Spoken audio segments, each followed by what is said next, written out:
ఎందుకంటే ముందు అభయం చెప్పాలి పిల్లలకి. ఎందుకంటే కష్టమైనది ఏంటి చేయడానికి ఇష్టం ఉండదు. అది కష్టం కాదు అసలు. సులభ అని పేరున్నది భగవంతుడి గురించి. సులభుట్ట, దుర్లభుడని పేరు కూడా ఉందిలేండి, అది వేరే విషయం. ఎందుకంటే ఇటు తిప్పే మనసును అటు తిప్పడం మహా కష్టం గనక అంత కష్టపడితే చాలా సులభంగా దొరికిపోతాడు ఆయన. అందుకు సులభమైన వాడు భగవానుడు అని కూడా చూడుడిందరికి సులభుడు హరి అన్నారు కదా ఎవరు, హనుమాచార్యుల వారు. అందుకు పరమ సులభుడయ్యా పరమాత్ముడు అని వివరిస్తున్నాడు. తదస్మత్ ప్రీతయే విష్ణు స్మర్యతాం బంధముక్తిద. ఈ అజ్ఞాన బంధం నుంచి ముక్తినిచ్చే హరిని స్మరించండి. ఇది ఒక్కడి చేయలేరా మీరు, ఇది అంటున్నాడు. ఎందుకంటే ఆయాస స్మరణే కోస్య, ఆయన స్మరించడంలో ఏ ఆయాసం ఉందయ్యా నీకు? ఏమైనా శ్రమ ఉందా? హరిని స్మరించడంలో ఏమైనా శ్రమ ఉందా అండి? హారి అని కూడా అనుకోవచ్చు. ఆవలిస్తూ ఉపన్యాసం వింటున్నప్పుడు వస్తుంది కనుక హారి అని కూడా అనుకోవచ్చు. ఎలాగోలాగా ఆయాసం ఏమీ లేదు కదా. ఏమైనా శ్రమ ఉందా అండి? అందరిని స్మరిస్తున్నావు నానా ఆయాస పడిపోతూ. కానీ ఎవరిని స్మరిస్తే మరి ఆయాసం రాదో ఆయన్ని అనాయాసంగా స్మరించుకోవచ్చు. ఎంత జగ్గా చెప్తున్నాడో చూడండి. అనాయాసంగా ఆయన స్మరించుకోవయ్యా. అందుకు ఆయాస స్మరణే కోస్య, ఆయన స్మరణలో ఆయాసమే ఉంది.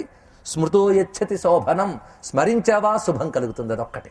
హరిస్మరణ వల్ల నాకేమిటి వస్తుంది అంటే హరిస్మరణ శుభాన్ని కలిగిస్తున్నది. శోభనము అంటే ఇక్కడ శుభము, ఆనందము ఇత్యాదులు. అంతేకాదు శుభాన్ని కలిగించడమే కాదు, ముఖ్యంగా కావలసింది పాపక్షయశ్చ భవతి. ఇది ముఖ్యమండి. పాపాన్ని క్షయం చేస్తుంది. ఎందుకు చెయ్యాలి హరిస్మరణ? ఎందుకు అంటే మీరు చెప్పారండి విష్ణు సహస్రం చాలా చదివానండి, అయినప్పటికీ ఇంకా నా బ్యాంక్ అకౌంట్ పెరగలేదండి, నా పిల్లాడికి ఇంకా ఉద్యోగం రాలేదండి. ఇదో విష్ణు స్మరణకి ఫలితం. ఒకవేళ అది కలిగిపోయినంత మాత్రాన అమ్మయ్యా నువ్వు అనుకోగలవా? అప్పుడు లాభం లేదు, మరుగుడు పుడుతుంది. పిల్లాడికి ఉద్యోగం దొరికిందండి, బ్యాంక్ అకౌంట్ బాగుందని పిల్లలు ఇంకా ఇది తర్వాత మనవలకు అలా ఎక్కడికంతూ ఈ లోపల నీది పూర్తి అయిపోతుంది. నువ్వేం చేసుకున్నావు, ఎందుకు వచ్చావో దాంట్లో ఎంత దాకా అయింది అది లేదు. అందుకు ఆ ప్రశ్న వేస్తున్నాడు ఇక్కడ. ముఖ్యంగా కావాల్సింది హరిస్మరణ. హరిస్మరణ వల్ల ఏం జరుగుతుందంటే పాపక్షయం. ఎందుకంటే ఆత్మతత్వ జ్ఞానం అంత తేలిగ్గా దొరకదు. దానికి ముందు పాపక్షయం జరగాలి. మన లోపల ఒక దీపం ఉంది, ఒప్పుకుంటాం.